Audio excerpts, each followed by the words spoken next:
अस्सलाम वालेकुम दोस्त, जैसा कि आप लोग देखे हैं देवरिया में सैयद शहीद अब्दुल गनी शाह की मजार शरीफ को तोड़ा गया है। ये बहुत दर्दनाक वाकया है दोस्त, क्योंकि ये जो हिंदुस्तान में जो काम किया जा रहा है, मुसलमानों को दरगाहों को तोड़ना, मस्जिदों को तोड़ना, मदरसों को तोड़ना, एक दूसरे के दिलों को ठेस पहुंचाना, ये हिंदुस्तान का माहौल इससे खराब हो सकता है।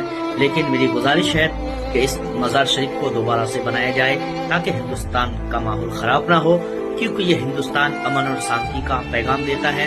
अगर फिर ऐसे ही माहौल खराब हो जाए हिंदुस्तान का, तो फिर ये हमारा हिंदुस्तान आगे तरक्की पे नहीं बल्कि तरक्की से पीछे भागता हुआ नजर आएंगे। तो इसलिए दोस्त, मेरे आप लोगों से गुजारिश है कि इस वीडियो को इतना शेयर करो दोस्त। ये जो दरगाह तोड़ा गया है, इसको जल्द से जल्द तैयार किया जाए। यदि